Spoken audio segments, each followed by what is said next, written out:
Director Bharathi Raja அவங்களுடைய Sun mister Manoj Bharathi Raja வந்து இன்னைக்கு ஹார்ட் அட்டாக்ல இறந்து போயிட்டாங்க அப்படின்னு சோஷியல் மீடியாவில் ஒரு மெசேஜ் பார்த்தேன். அவங்களுக்கு எதனால ஹார்ட் அட்டாக் வந்து அப்படின்னு எனக்கு கண்டிப்பாக தெரியாது. இருந்தாலும் ஹார்ட் அட்டாக் எதனால வருது அப்படின்னு ஒரு அவேர்னஸ் வீடியோ தான் இது. ஓகேவா? இதுதான் நம்முடைய இருதயத்துக்கு போகக்கூடிய இரத்த குழாய். இந்த இரத்த குழாய்க்கு உள் பக்கத்தில் பிளாக் ஆகிறது, அடைப்பு வரக்கூடியது தான் ஹார்ட் அட்டாக் வர்றதுக்கு முக்கியமான காரணம். இந்த அடைப்புக்கு பேர் என்ன அப்படின்னா அத்திரோஸ்க்ளிரோசிஸ். என்ன சொல்லுங்க? சொல்றேன். இந்த ஸ்பெல்லிங் படிச்சு பார்த்தா உங்களுக்கு புரியும். இந்த இரத்த குழாய்க்கு உள் பக்கத்தில் இந்த பிளாக் வருது பார்த்தீங்களா? இதுக்கு மெடிக்கல் வேர்டு என்னது? அத்திரோஸ்க்ளிரோசிஸ். மேலே இருக்க படிங்க, மேலே இருக்கிறது மட்டும் படிங்க. அத்திரோஸ்க்ளிரோசிஸ். சரியா? இந்த பிளாக் வரக்கூடியதுக்கு பேர் தான் அத்திரோஸ்க்ளிரோசிஸ். இந்த அத்திரோஸ்க்ளிரோசிஸுக்கு பல காரணங்கள் இருந்தாலும் மிக மிக மிக முக்கியமான காரணம் இதுதான். இந்த அத்திரோஸ்க்ளிரோசிஸ் அடைப்புக்கு முக்கியமான காரணம் வந்து இதுதான். அதுக்கு பேர் தான் இன்சுலின் ரெசிஸ்டன்ஸ். இன்சுலின் ரெசிஸ்டன்ஸ் மைண்டில் ஏற்றிக்கிடுங்க, அப்போ உங்களுக்கு யூஸ்ஃபுல்லாக இருக்கும். Insulin resistance. இந்த இன்சுலின் ரெசிஸ்டன்ஸ் என்ன வருது? இரத்த குழாய்க்கு உள் பக்கத்தில் என்ன வருது? அத்திரோஸ்க்ளிரோசிஸ், அடைப்பு வருது. சரிதானே?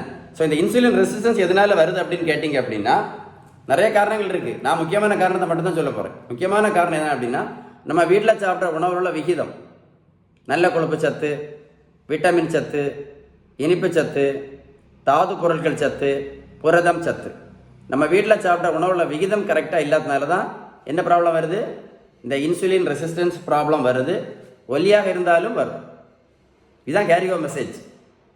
நான் ஒல்லியாக தானே இருக்கிறேன் அப்படி நம்ம மைண்டில் நினைச்சக்கூடாது. ஒல்லியாக இருந்தாலும் இந்த இன்சுலின் ரெசிஸ்டன்ஸ் கண்டிப்பாக வர்றதுக்கு நிறைய வாய்ப்பு இருக்குது. அதனால தான் நான் இப்போது என்னோட எல்லா பேஷண்ட்ஸ் பொதுவாக சொல்வேன், நம்ம கண்டிப்பாக ஃபாஸ்டிங் இன்சுலின் அப்படின்னு ஒரு முக்கியமான பிளட் டெஸ்ட் இருக்குது. இந்த ஃபாஸ்டிங் இன்சுலின் நீங்கள் பிளட் டெஸ்ட் நீங்கள் கரெக்டாக எடுத்து பார்த்தோம் அப்படின்னா இந்த இன்சுலின் ரெசிஸ்டன்ஸ் நமக்கு இருக்கா இல்லையான்னு நம்ம என்ன பண்ணிடலாம், முதல்லையே கண்டுபிடிச்சிடலாம். அதனால கேன் ரிக்வஸ்ட்டாக சொல்கிறேன், இந்த வீடியோ ரொம்ப இன்ஃபர்மேட்டிவான வீடியோ, ரொம்ப யூஸ்ஃபுல்லான வீடியோ. உங்களுக்கு கண்டிப்பாக ஃப்ரெண்ட்ஸுக்கு ஷேர் பண்ணி கொடுங்க, நிறைய பேர் யூஸ்ஃபுல்லாக இருக்கும். இந்த ஃபாஸ்டிங் இன்சுலின் நம்ம செக் பண்ணுறதால அட்வான்டேஜ் நன்மை என்ன அப்படின்னா நம்ம இந்த இன்சுலின் லெவலை பற்றி நம்ம தெரிஞ்சுக்கிடும். அப்படி தானே? அப்போ இன்சுலின் லெவல், இன்சுலின் ஹையாக இருக்கக்கூடிய பேஷண்ட்ஸ்க்கு இந்த அத்திரோஸ்க்ளிரோசிஸ் நான் சொன்னேன் இல்லை, ரத்த குழாய்க்கு உள் பக்கத்தில் பாதிப்புக்கு பேர் என்ன சொன்னேன்? அத்திரோஸ்க்ளிரோசிஸ் வர்றதுக்கு நிறைய வாய்ப்பு இருக்குது.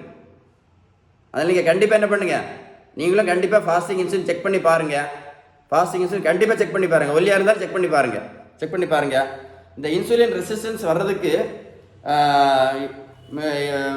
வந்து யாருக்கு ஹையாக இருக்கும் அப்படின்னா பொதுவாக சுகர் பேஷண்ட் ஜாஸ்தி இருக்கும், பிபி பேஷண்ட்டும் ஜாஸ்தி இருக்கும், கெட்ட கொலஸ்ட்ரால் பேஷண்ட் ஜாஸ்தி இருக்கும், உடல் பருமன் பேஷண்ட்டுக்கும் ஜாஸ்தி இருக்கும். இந்த வீடியோட கேரிகோ மெசேஜ் என்ன அப்படின்னா ஒல்லியாக இருந்தாலும் இன்சுலின் ரெசிஸ்டன்ஸ் ஜாஸ்தியாக இருக்கிறதுக்கு வாய்ப்பு நிறைய இருக்குது. ஸோ இந்த இன்சுலின் ரெசிஸ்டன்ஸ் சரி பண்ணணும்னா ஒரே ஒரு வழி தான் நான் சொல்லியிருக்கேன். நிறைய வழி இருக்குது. முக்கியமான வழி ஒன்றே ஒன்று தான். என்னது? Balance diet. உங்களுக்கு பேலன்ஸ்டு டயட்டை பற்றி ஏதாவது உதவி தேவை இருந்தால் உங்களுக்கு தேவை இருந்தால் கண்டிப்பாக கால் பண்ணி பேசுங்க. திரும்ப சொல்கிறேன், எதை மறந்துடாதுங்க. ஃபாஸ்டிங் இன்சுலின் கரெக்ட் அவர் கூட காட்டி தரேன் பாருங்கள். அப்போ உங்களுக்கு மைண்டில் கரெக்டாக ரெஜிஸ்டர் ஆகும். ஃபாஸ்டிங் இன்சுலின் இருக்கா? எழுதி எடுத்துடுங்க, பேப்பரில் எழுதி எடுத்துடுங்க. அப்போ வந்து உங்களுக்கு ரொம்ப யூஸ்ஃபுல்லாக இருக்கும். இந்த ஒரு குட் நியூஸ்னு சொல்லிட்டு வீடியோ முடிக்க போகிறேன். இந்த தம்பிக்கு 70 கிலோ வெயிட் குறைச்சிருக்கேன். 140லேருந்து 70 கிலோ. நான் ப்ரோட்டீன் பவுடரும் கொடுக்கல, மாத்திரையும் கொடுக்கல, ஜூஸும் கொடுக்கல, ஊசியும் போடல. தம்பியை போய் ரோட்டில் போய் ஓடக்கும் சொல்லலை. நான் கொடுத்தது வேறு எதுவுமே இல்லை. என்னது உங்களுக்கு தெரியும் இல்லை? ஷீபன் பேலன்ஸ்டு டயட், விகிதம் சரியான வீட்டு உணவு முறை. நம்ம வீட்டில் சாப்பிட்ற உணவில் உள்ள நல்ல கொழுப்பு சத்து, விட்டமின் சத்து, இனிப்பு சத்து, தாது பொருட்கள் சத்து, புரதம் சத்து. பேலன்ஸ் டயட் இருந்துச்சுன்னா வெயிட் டக்குன்னு குறையும். அது மட்டும் இல்லை, இன்சுலின் ரெசிஸ்டன்ஸும் சூப்பராக குறையும். மறக்காமல் இந்த வீடியோவை ஷேர் பண்ண மறந்துடாதீங்க. Stay tune.